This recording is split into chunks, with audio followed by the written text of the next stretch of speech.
J'étais jeune, j'étais en 7e, en 8e et en 6e au petit lycée du Mans. Le lycée s'appelait le lycée Montesquieu. Et tout à côté du lycée Montesquieu, il y avait un jardin, qui s'appelle le jardin de Tessé. Dans ce jardin de Tessé, il y avait, parce qu'il a en partie disparu, un grand bassin qu'on appelait le bassin de Tessé, sur lequel, effectivement, nous, gamins, allions pour faire naviguer nos bateaux. Alors, j'ai fait marcher un bateau à voile dans un premier temps, mais les bateaux à voile de l'époque étaient bien sûr pas téléguidés comme ils sont maintenant, et ils tombaient souvent en panne, faute de vent, au milieu du bassin. Et l'idée, c'est d'avoir effectivement un bateau à moteur. Mais un bateau à moteur, il fallait qu'il soit un peu sympathique. Donc, mes parents m'avaient payé ce magnifique sous-marin JEP qui nous a permis, à moi et à un ami de l'époque, un copain de l'époque, d'écumer le bassin de Tessé.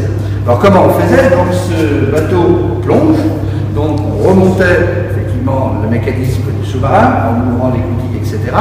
Et l'idée, bien sûr, des gamins, des taquins, c'était d'envoyer le sous-marin de façon à ce qu'il tape dans un bateau à voile d'un autre gamin, de façon à ce que si on tapait dans le gouvernail, il tournait en rond.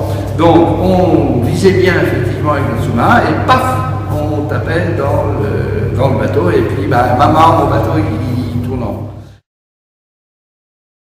Alors il ne faut pas oublier qu'à cette époque-là, j'avais une dizaine d'années, je me souviens plus bien, c'était les années 55, par là, nous les gamins, nous étions en culotte courte et en blouse grise. Et ça avait un avantage, c'est que nos sous-marins, nos bateaux, quelquefois, tombaient en panne au milieu du bassin. Donc il y avait deux solutions.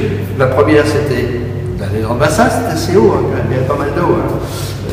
Donc avec nos culottes courtes, Madame Mondier, on enlevait nos chaussures, on allait chercher les bateaux au milieu du bassin.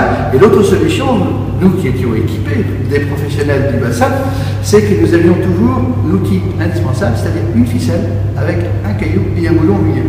Parce que quand le bateau tombait en panne pour des problèmes mécaniques ou les bateaux à voile sans vent, eh bien le but c'était de lancer le ficelle, lesté d'un gros boulon la plupart du temps, ou d'une pierre, de façon à attraper effectivement. Lorsque l'on lançait le ficelle, il arrivait également qu'on attrape la ficelle de quelqu'un d'autre, ce qui faisait des sacs de nœuds, comme on l'imagine, et qui créait bien sûr des bagarres entre tous les gamins que nous étions.